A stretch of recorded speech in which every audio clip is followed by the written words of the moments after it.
मृदू आणि कठीण हे स्पर्शाचे दोन्ही गुण, जे वपूचे निसंगे कारण संतोष खेदा. आत्मस्वरूपाचं ज्ञान का होत नाही, त्याचं कारण विषयासक्ती आहे. अशा प्रकारचा विषय चालू आहे. इंद्रिय आणि विषय यांचा सन्निकर्ष झाला म्हणजे कशा पद्धतीची अवस्था निर्माण होते हे दुसऱ्या अध्यायातील 14व्या श्लोकामध्ये भगवंतांनी सांगितलं. आणि त्यांचं विवरण ज्ञानोबाराय करतात. अगदी सोप्या भाषेत माऊली म्हणतात की विषयांच्या ठिकाणी एकनिष्ठता नसते. म्हणजे विषय नेहमी सुखच देतील असं नाही आणि नेहमी दुःखच देतील असंही नाही. म्हणजे एकनिष्ठता नाही. मुलगा होण्याने सुख होतं हे बरोबर आहे. एक माणूस पेढे वाटत होता का मुलगा झाला म्हणून, आणि दुसरा माणूस रडत होता का रडता, म्हणलं मुलगा झाला म्हणून. एक माणूस मुलगा झाला म्हणून पेढे वाटतो, त्याला काहीच नव्हतं, मुलगा झाला आनंद झाला. आणि याला 4-5 पोरच झालते, त्याला वाटलं रक्षाबंधनाला राखी बांधायला बहीण पाहिजे ना एखादी, पण 5वं पोरगच झालं, ते रडायला लागलं ना. पोरगा होण्याने आनंद होतो की दुःख होतो? दोन्ही होऊ शकते. विषयांच्या ठाई एकनिष्ठता काही नाही, त्यांच्या ठिकाणी एकनिष्ठता नाही. मग ते माऊली समजावून सांगतात कशा पद्धतीनं. म्हणले शब्द हा पहिला विषय. चांगले शब्द आपली स्तुती कोणी केली की आनंद वाटतो, आणि जर कोणी निंदा केली तर दुःख होतं.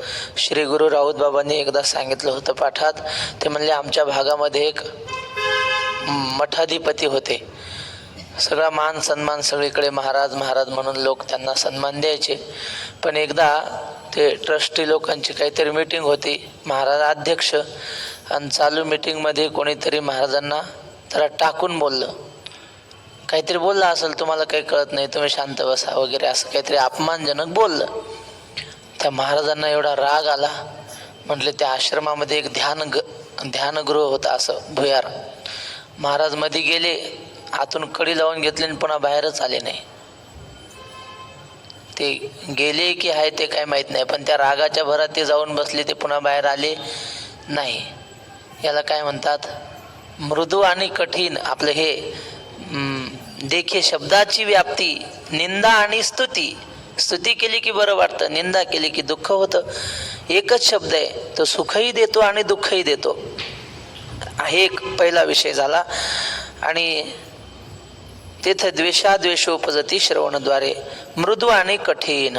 मऊ स्पर्श आणि कठीण स्पर्श हे आपल्या त्वचेच्या द्वारे आपल्या सुखदुःखाला कारण होतात. या स्पर्शामध्ये कोणता प्राणी गेला? काल मी शब्दाचा विषय सांगितला. कोणता प्राणी गेला शब्दाने? हरिण आहे की नाही? हरण गेलं ना. आता दुसरा स्पर्श विषय. याने कोणता प्राणी गेला? हत्ती. हत्ती पकडण्यासाठी असं म्हणतात की हत्तीन करतात अशी याची लाकडाची हत्तीन करतात आणि तिला असं काड्या, एक खड्डा करतात, त्या खड्ड्याला काड्या टाकून झाकतात आणि त्याच्यावरती बनावट केलेली हत्तीन उभी करतात. आणि त्या हत्तीनीला स्पर्श करण्याच्या इच्छेनं हत्ती धावत येतो आणि त्या खड्ड्यात पडतो. आणि खड्ड्यात पडला की लोक त्याला पकडतात. झालं. हत्ती स्पर्श या सुखामध्ये जातो. मृदू आणि कठीण हे झालं. इथपर्यंत आपला कालविषय झाला होता. आता ओवी क्रमांक 116. भ्यासुर आणि सुरेख हे रूपाचे स्वरूप देख, जे उपजवी सुख दुःख नेत्रद्वारे. भ्यासुर म्हणजे भयंकर रूप पाहिलं की मग मनाला दुःख होतं. आणि सुरेख सुंदर रूप पाहिलं की मनाला सुख होतं. हे रूपाचे स्वरूप देख.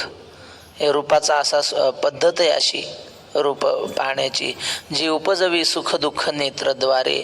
नेत्राच्या द्वाराने सुख आणि दुःख निर्माण होतात. कधी भ्यासूर रूप पाहिलं की दुःख निर्माण होतं, आणि सुरेख रूप पाहिलं की सुख निर्माण होतं. सुगंधू आणि हा रूपाच्या विषयामध्ये कोणता प्राणी गेला? पतंगादीपी आलिंगन तेथ त्यासी अचूक मरण तेवी विषयाचरण आत्मघाता. तो पतंग असतो, दिवा लागलेला असला की आपण पाहतो ते बरेच किडे येतात. आता लाईट आहे, पण जुन्या काळात दिवा असायचा आणि ते दिव्याचं रूप त्याला एवढं आवडतं पतंगाला की तो येतो, त्याला वाटतं त्या दिव्याला मिठी मारावी आणि मग त्याच्या भोवती फिरतो, तोपर्यंत बरं असतं. पण ज्ञानेश्वर महाराज म्हणतात, ज्या क्षणी तो दिव्याला मिठी मारतो त्याचे पंख जळून तो मरून जातो. पतंगा दीपी आलिंगन तेथ त्यासी अचूक मरण तेवी विषयाचरण आत्मघाता. तसंच आहे, ज्या क्षणी मनुष्य विषयाचरण करतो, आत्मघात म्हणजे आत्महत्याच केल्यासारखं आहे. अशा पद्धतीनं हे रूप विषयाचं सांगितलं. त्यानंतर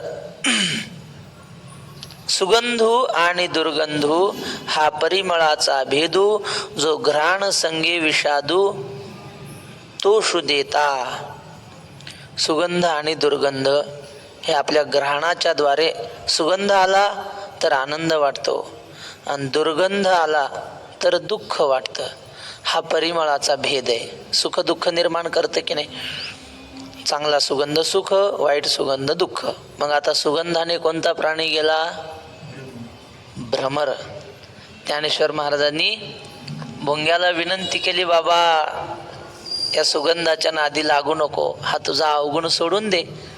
आहे ना अभंग माऊलींचा, रुनु जुनु रे भ्रमरा, रुनु जुनु रे भ्रमरा, सांडी तू अवगुण रे भ्रमरा, सांडी तू अवगुण रे भ्रमरा, चरण कमळ दळू रे भ्रमरा, चरण कमळ दळू रे भ्रमरा. माऊली म्हटले, ह्या फुलांच्या नादी काय लागतो? तुला मी चरण कमळ, भगवंताचे चरण कमळ रूपी त्या फुलात ये की. पण आता खरं सांगा, भुंग्याला माऊली कोणत्या भाषेत सांगतायत? मराठी भाषेत. भुंग्याला मराठी भाषा कळते का? नाही कळत. मग याला अन्योक्ती अलंकार म्हणतात. ते भुंग्याला सांगतच नाहीत, त्यांना माहिती आहे भुंग्याला सांगून उपयोग नाही. पाहायचं भुंग्याकडे आणि उपदेश माणसाला करायचा. जसा भुंगा त्या सुगंधामध्ये फसतो तसा मनुष्य विषयामध्ये फसतो. बस याला म्हणतात लेकी बोले सुने लागे. याला अन्योक्ती अलंकार म्हणतात शास्त्रीय भाषेत. तसं हा भुंगा काय करतो? सुगंधाच्या नादाने दुरून येतो आणि त्या कमळाच्या कळीमध्ये सुगंध घेण्यासाठी बसतो. पण त्याला भान राहत नाही. संध्याकाळ होत जाते आणि ती कळी हळूहळू अशी मिटत राहते. पण ह्याला बाहेर जायची बुद्धीच नाही. रमून जातो तो पूर्ण. आणि ती पूर्ण कळी अशी मिटली की मग तो अडकला जातो आणि मग बाहेर सुटण्यासाठी धडपड खूप करतो, पण बाहेर सुटत नाही. बरं त्याच्यामध्ये शक्ती किती आहे? ज्ञानेश्वर महाराज म्हणतात, ती कमळाची कळी काय हो, वाळलेलं लाकूड कुरतळून टाकतो तो. भ्रमर भेदी कोडे भल तैसे काष्ठ कोरडे, परी कळिके माझी सापडे कोवळीये. हे कमळाची कळी म्हणजे अगदी पातळ असते. त्यानं नुसता स्पर्श केला पायाने, तोंडाने तर जाऊ द्या, पायाने स्पर्श केला तरी ती कळी फाटू शकते, पण तो फाडत नाही का? तैसे कठीण कोवळेपणे स्नेह देखा. त्याला ती कळी फाडायची नाही, तिच्यावर स्नेह आहे ना, प्रेम आहे, म्हणून तिला तो तोडून बाहेर येऊ शकत नाही. हा सुगंधाने नष्ट झालेला तो श्लोक आपण पाहिला होता मागे. तो भुंगा त्या कळीमध्ये अडकलेला असतो आणि ती कळी अशी डोलते आणि रात्रीच्या वेळी हत्ती येतात पाणी प्यायला आणि ती अशी हलणारी कळी पाहून तिच्याकडे आकर्षित होतात हत्ती. आणि मग हत्ती काय करतो? ती कळी अशी सोंडेत धरतो, उपटतो आणि बाहेरच्या खडकावर अशी आपटतो.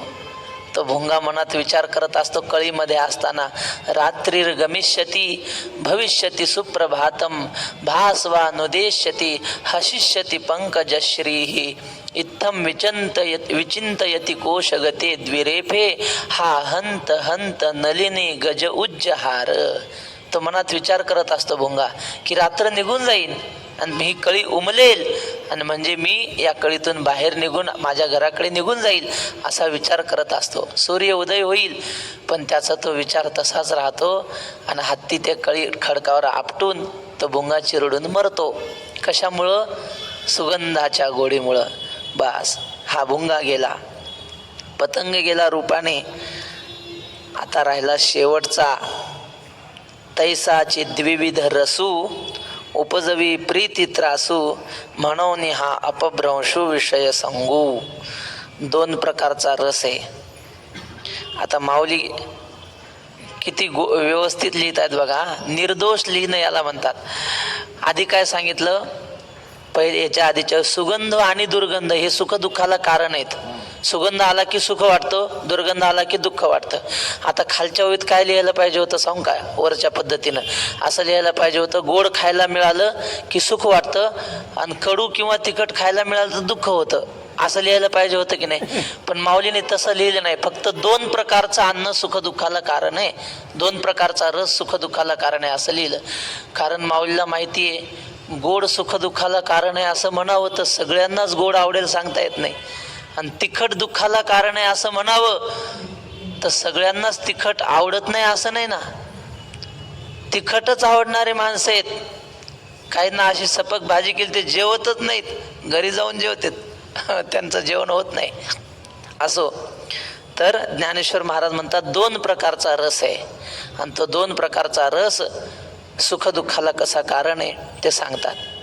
उपजवी प्रीती त्रासू म्हणून हा अपभ्रंशू विषय संगू.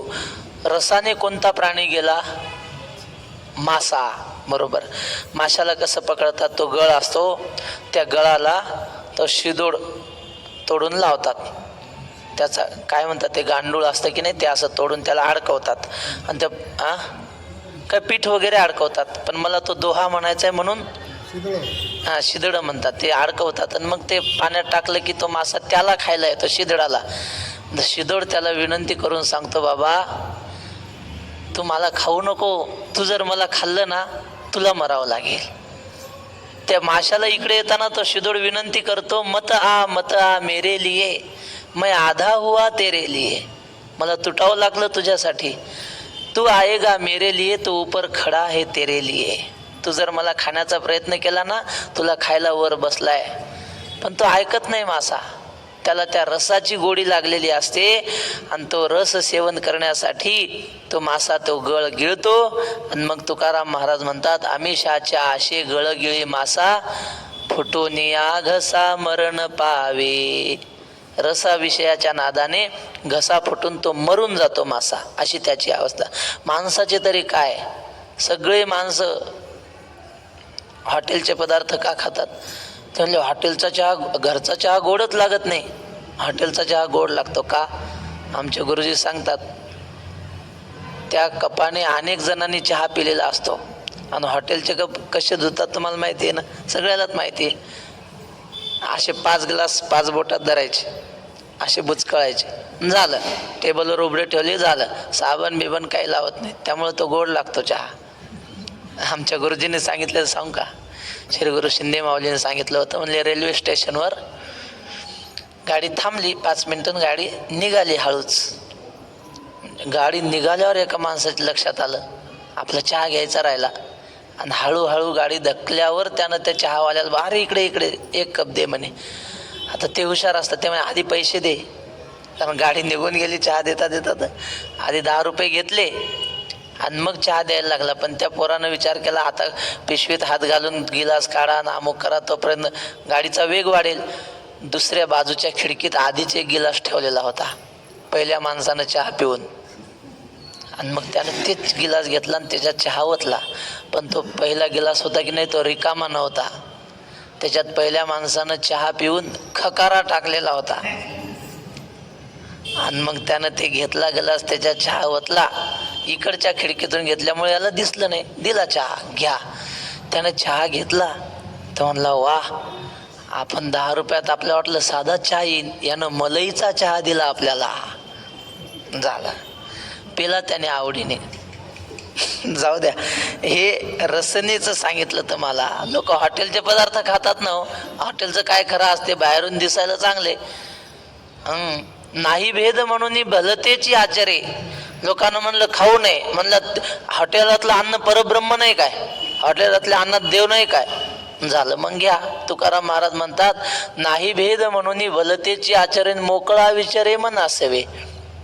जर डोकं शुद्ध चांगलं राहावं वाटत असेल तर पहिलं आहार शुद्ध सत्व शुद्धी, असं शास्त्र आहे. जसं आपण अन्न खावं तशी आपली बुद्धी होते.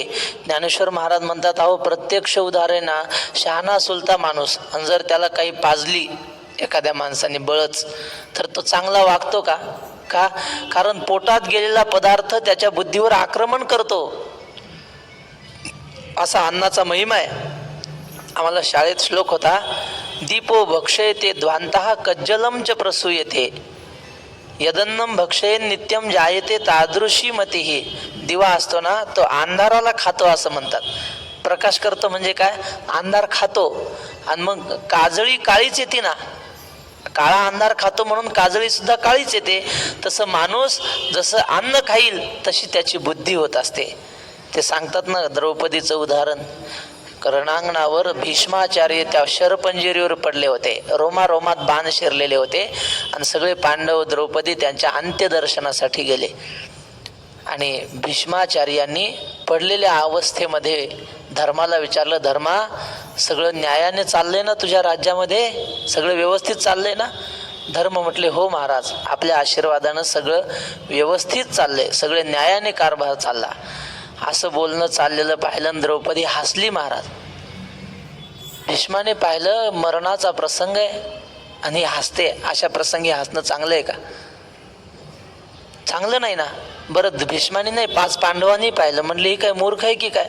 भीष्माचार्य कुठल्या अवस्थेत आहेत मरणाच्या, आणि ही कुशाला हसते. धर्माने विचारलं, का ग, का हसतेस? भीष्माचार्य म्हटले, धर्मराजा, तिच्यावर रागवू नको, ती कुलीन घराण्यातली स्त्री आहे. कुलीन घराण्यातली स्त्री विनाकारण हसत नाही, नक्की काहीतरी कारण असेल तिच्या हसण्यामागे. सांगा म्हटले, काय कारण आहे? भीष्माचार्य म्हटले, द्रौपदी सांग काय कारण आहे? ती म्हटली, काही नाही महाराज, मला हसू याचं आलं. तुम्ही काय विचारता माझ्या मालकाला, सगळं धर्माने चालले ना व्यवस्थित? अहो तुम्ही जेव्हा कौरवांच्या राज्यामध्ये होते, भर सभेमध्ये माझं वस्त्रहरण झालं, तेव्हा तुम्हाला धर्म नाही आठवला? तुमच्या समोर अन्याय झाला आणि आता तुम्ही माझ्या मालकाला विचारता सगळं न्यायाने चाललंय का?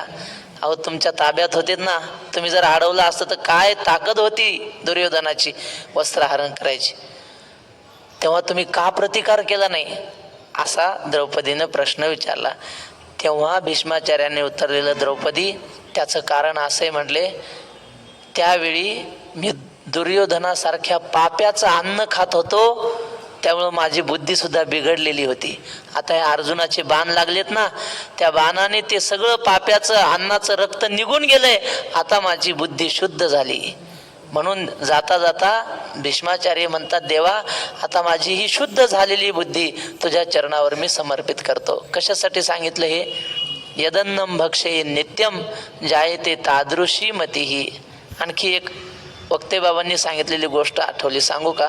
मग ओव्या होत नाहीत, जाऊ द्या, सांगू. बरं चालतंय, मार्मिक आहे. बाबा म्हटले, एक साधू आपला प्रवास आपल्या चालत चालला होता ह्या गावून त्या गावला, आणि मग एका घरी गेला भिक्षा मागण्यासाठी, काहीतरी भाकरी द्या, भाजी द्या असं म्हणाला. तर तो श्रीमंत सावकाराचं घर होतं. ते म्हटले, सावकार म्हणले, महाराज, तुम्ही अशी आमच्या घरी अर्धी भाकर घेसाल, दुसरीकडे कुठं घेसाल, त्यापेक्षा आज आमच्या घरी जेवणच करा. चांगला स्वयंपाक केला, पुरणपोळीसारखा वगैरे. आणि मग साधू महात्म्याला जेवू घातलं, पण जेवायला चांदीचं ताट, फुलपात्र, पाणी प्यायला तांब्या चांदीचा, फुलपात्र चांदीचं, सगळं चांदीचेच भांडे जेवायला वाढले. साधू महात्मा जेवला आणि तांब्यात पाणी घेतलं असं, आणि हात धुवायला बाहेर गेला. फुलपात्र होतं सोबत तांब्यावर. आणि साधूच्या मनात विचार आला, की किती भांडे त्याच्याकडे चांदीचे. आपल्याकडे जर ह्याच्यातलं एक जरी असलं तरी आपला चातुर्मास तरी आनंदात जाते. काहीच करायचं काम नाही, कुठं फिरायचं काम नाही, काही नाही. एक तांब्या जरी झाला तरी 10-5 हजार तरी मिळतील की नाही. साधूनं काय केलं, ते हात धुया गेला आणि तांब्या घातला पिशवीत, ते कोण तिकडंच साधू. पुन्हा त्या सावकाराची भेट नाही, काही नाही झालं. आणि पुढे दिवसभर चालला, संध्याकाळी दुसऱ्या गावाला मुक्कामी गेला साधू. पिशवीत हात घातल्याबरोबर तांब्याला हात लागला. तांब्या काढल्यावर साधूच्या डोक्यात विचार आले, अरे आपण कधी दुसऱ्याच्या 1 रुपया घेतला नाही आयुष्यात, विचार सुद्धा मनात नाही आला कोणाचं काही घ्यावं, आणि आज आपण चांदीची वस्तू चोरली. असे विचार कसे काय आपल्या डोक्यात आले. बरं जाऊ द्या, झालं ते झालं, पण आता ही चूक भरून काढायची. परत साधू दुसऱ्या दिवशी चालत आला त्या गावाला, आणि ते ज्याच्या घरचं होतं सावकाराच्या, त्याच्या घरी म्हणे, हे बघा महाराज, होऊ नये पण अशी चूक माझ्याकडून घडली, ही तुमची वस्तू तुम्हाला राहू द्या. तो म्हणला, महाराज असे 100-150 तांबे आहेत माझ्याकडे, जा घेऊन, तुम्हाला देवपूजेला काम येईल, कशाला का घेऊन जा. तो म्हटला, नाही नाही, आम्ही संन्यासी माणसं कोणाच्या वस्तूला स्पर्श करणार नाही. पण माझी अशी बुद्धी का झाली, माझ्या एका प्रश्नाचं उत्तर दे. म्हणे, तू जे मला जेवू घातलं ते अन्न कुठून आणलं होतं सांग. मग त्यानं सांगितलं. म्हणले, महाराज आमच्या गावापासून रेल्वेची पटरी जाते, रेल्वे जात असते, आणि तिथून मालगाडी चालली होती. त्या मालगाडीत सगळे गव्हाचे पोते भरलेले. नेमकी आमच्या गावापाशी, शेतापाशी गाडी पलटी झाली. मग आता शेजारच्या गावाच्या लोकांनी काय केलं, जेवढे पोते उचलून आणता येतील तेवढे आणले. पण मग आमच्या घरी ट्रॅक्टर आहे म्हणले. मग मी 10 गडी कामाला लावले. ट्रॅक्टरमध्ये जेवढे पोते भरता येतील तेवढे, जेवढ्या खेपा आणता येतील तेवढ्या आणल्या. हे बा मागं गोदाम भरेल आहे म्हणे आमचं, आणि त्यातले गहू काढून त्यातलं जेवण करून तुम्हाला जेव घातलं. साधू म्हणे, मग बरोबर आहे, तुम्ही चोरून आणलं ना, मग ते अन्न पोटात गेल्यावर कशी बुद्धी होणार, चोरण्याचीच बुद्धी होणार. म्हणून जेवण करत असताना हा विचार केला पाहिजे की त्या जेवणामागे अन्नदान करणाऱ्याचा हेतू शुद्ध असावा. आणि मग साधू संतांनी सांगितलं, आपल्याला तर कळत नाही देणाऱ्याचा हेतू काय, काही नाही. मग जेवत असताना प्रत्येक घासाला देवाचं नाव घ्यावं. मग काय होतं, ते देणाऱ्याने कसंही जरी दिलं असलं तरी पवित्र ते अन्न, हरी चिंतनी भोजन, एरवेठ्या पोट भरी, चाममस काचे परी. अन्न कसंही जरी असलं, म्हणजे देणाऱ्याचा हेतू कसाही जरी असला, आपण नाईलाज असतो, आपण विद्यार्थी आहोत, इथं हातानं करून खायचं अवघड आहे. मग प्रत्येक घासाला जर देवाचं नाव घेतलं, ग्रासोग्रासी नाम घ्यावे विठ्ठलाचे, भजन भक्ताचे सुखरूप, असं भगवंताचं भक्ती करत करत जेवण करावं, असो नामस्मरण करत जेवण करावं. अशा प्रकारचा हा 2 प्रकारचा रस सुख आणि दुःखाला कारण आहे. काही लोकांना तिखट आवडतं आणि काही लोकांना गोड आवडतं. ज्याला जो पदार्थ, जसा रस आवडतो तो त्याला सुखाला कारण, जसा आवडत नाही तर तो दुःखाला कारण. मग माऊलींनी 17व्या अध्यायामध्ये कट्वम ललवणात्युष्ण तीक्ष्ण रूक्ष विदाहिनः आहारा राजसस्येष्टा दुःख शोकामय प्रदाहा, त्याच्यावर लिहिताना असं लिहिलंय की काही माणसाला गरम जेवण आवडतं. गरम म्हणजे किती, उन्हाचे निमिषे तोंड, ऐसे खारट अपाडे राजसात आवडे, उन्हाचे निमिषे तोंडे आगीची गिळी, वाफेची या सिगे वातीही लाविल्या लागे. याच्या पुढचीच होई बघा, किती गरम खातात माणसं. म्हणले त्या चपातीची वाफ जर निघाली ना, त्या चपातीवर अशी एखादी वात धरली तर वात पेटली पाहिजे, एवढं गरम पाहिजे. किती गरम, थंड चालत नाही काही माणसाला. वाफेची सिगे वातीही लाविल्या, तैसे उन्न मागे राजसूतो, वावळदळ पाडूनी ठाये साबळू डहारला आहे, तैसे तिख तो खाये जे घाये विन रूपे. किती तिखट खातात. म्हटले ते तिखट असे, जर तिखट खाल्लं तर तोंडीचे पाणी याचे पात्र न सुटे. पुढच्या ओळीत आहे बघा,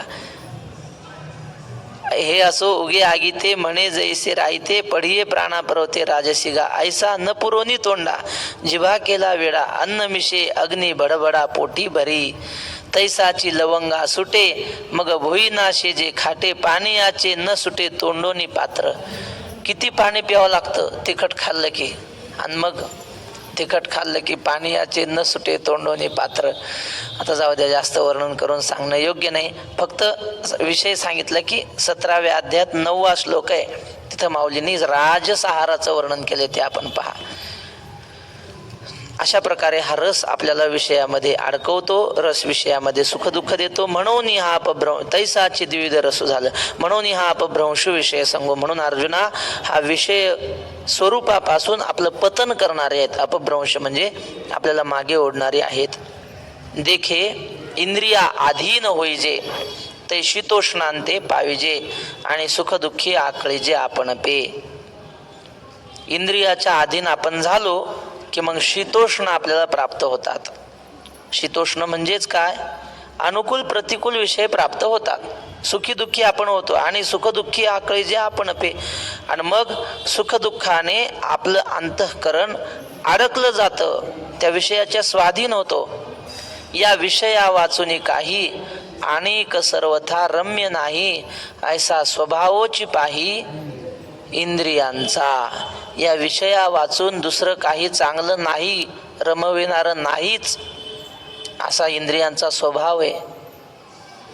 ज्ञानोबाराय म्हणतात की मनाचा स्वभाव असा आहे, खालारा धावे पाणी. तुम्ही पहा ना, तमाशा असला की लोकांना चला म्हणावं लागत नाही, आपोआप लोकांची गर्दी होते तिकडं.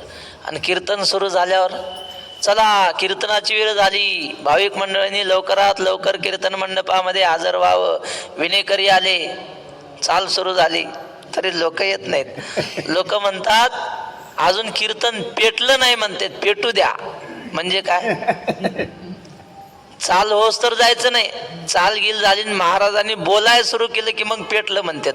अजून धुपत आहे म्हणते, चाल होस तर मग जायचं नाही. बा मग वाईट विषय माणसाला आवडतो. हे काय?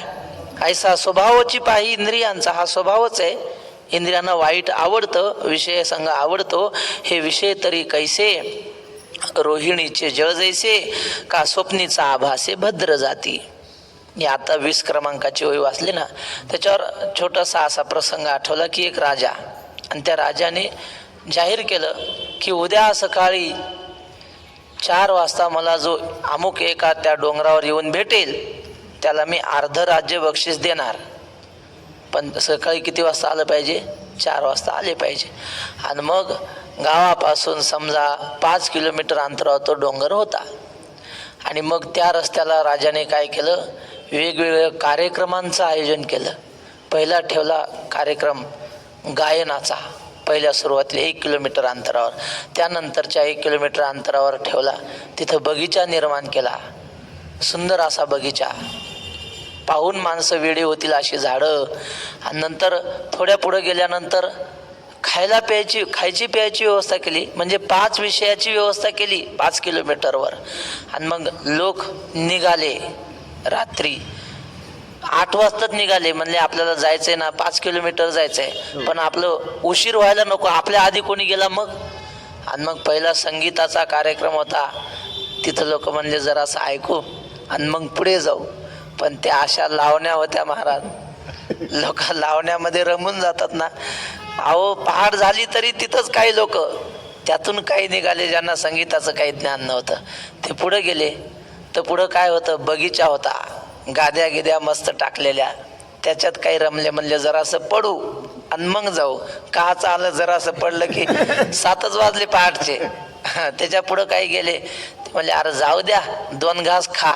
पण 2 घास म्हणजे व्यवस्था अशी होती, ज्याला जे पाहिजे ते.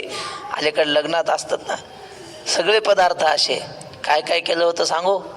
मोजा मी सांगतो. राजाने केलेल्या पदार्थाची नाव सांगतो. बेसन दळक रंजा, बुंदी श्रीखंड पुऱ्या ताजा, शर्करा दधी नवनीत आजा, सांडगे वडे पापड भाजा. किती झाले? जाऊ द्या, काय करायचं आपल्याला, करायचंय नाही खायचंय नाही. तर असे अनेक पदार्थ केलेले होते.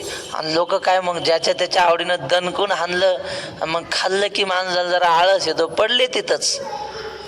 राजापाशी दिवस निघला तरी कोणीच पोहोचलं नाही.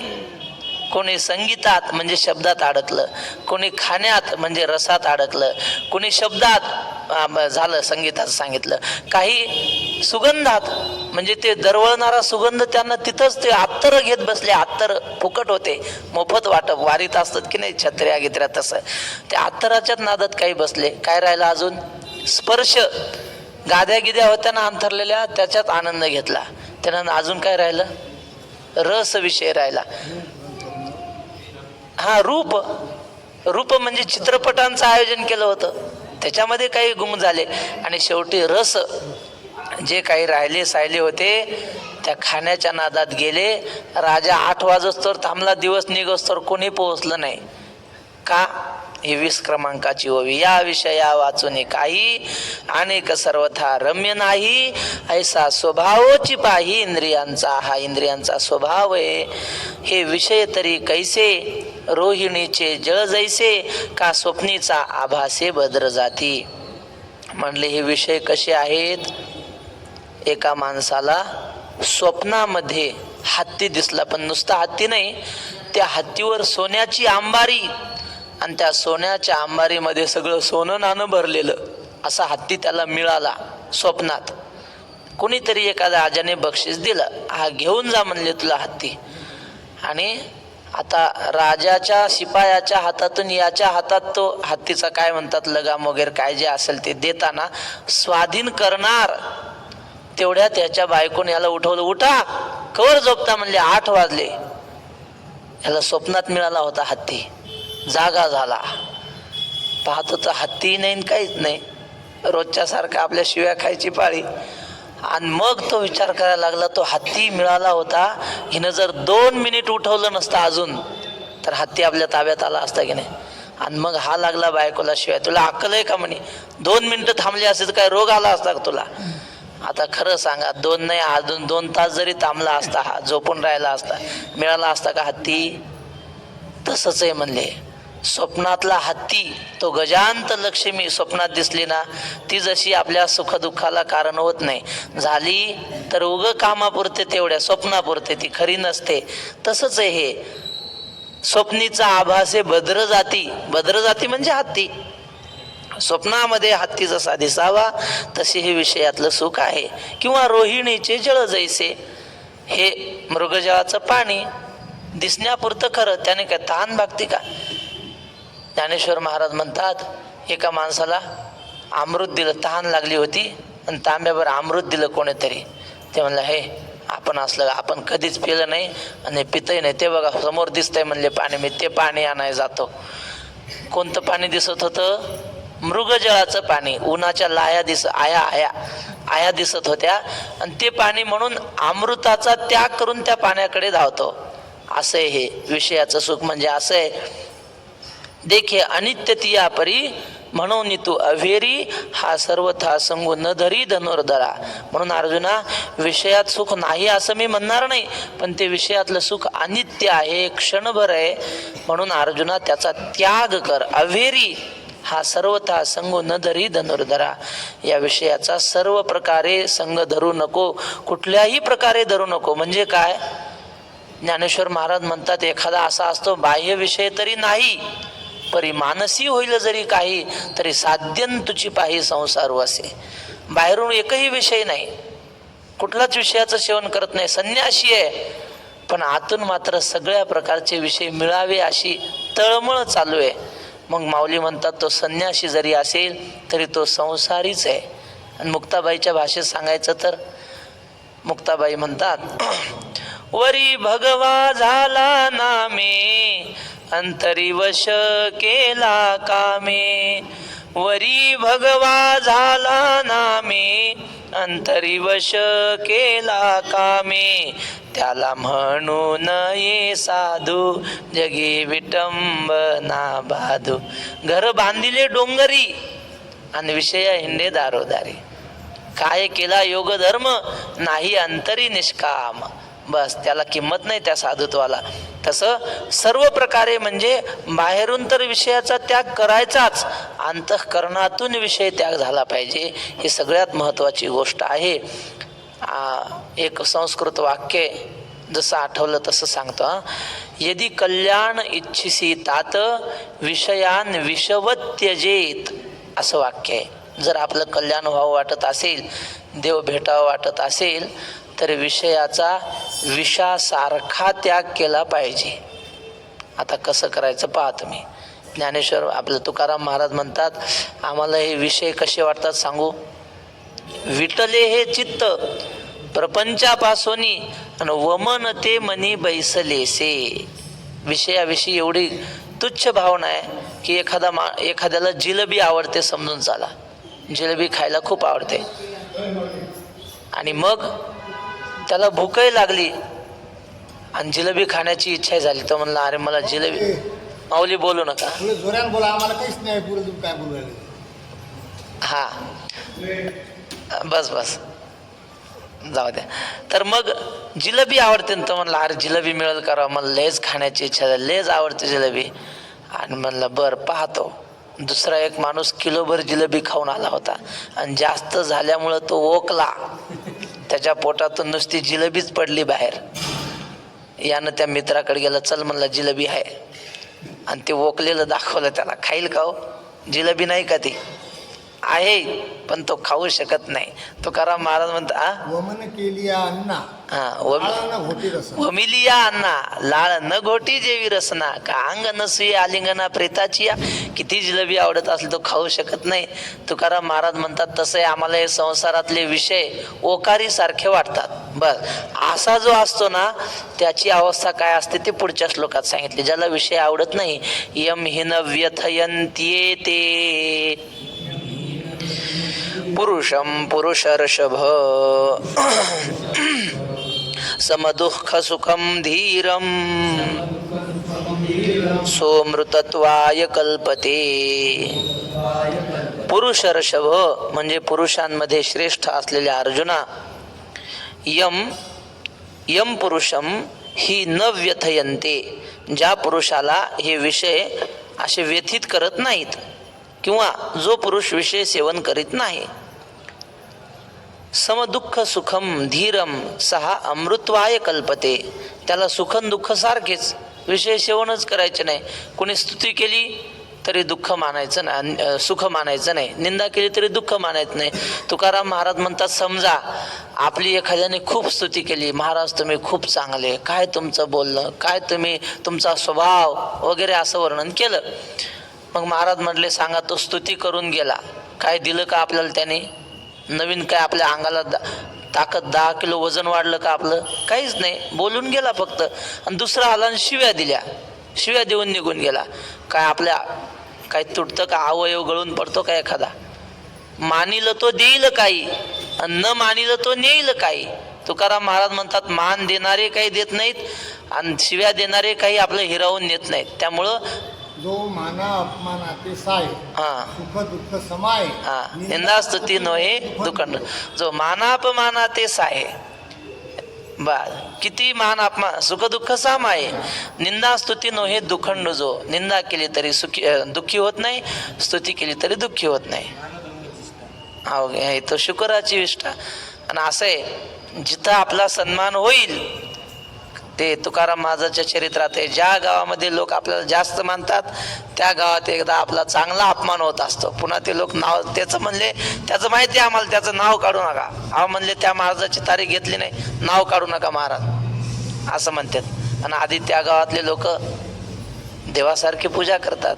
मग जे जे जन वंदिती तेची त्याची निंदा करीती. म्हणून अनुताप परी अनुताप अनुपजे चित्ती ममता निश्चिती पूजकांची नाथ महाराजांनी चिरंजीव पदात म्हटले. असो तर महात्मा सुख दुःखाला समान मानतो.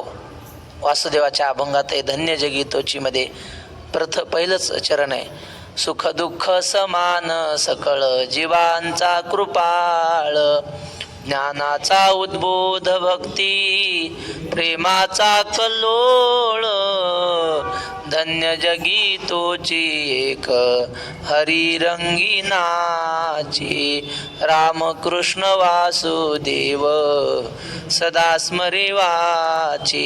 अशा प्रकारचं समदुःख सुखम आणि धीरम सो अमृतत्वाय कल्पते.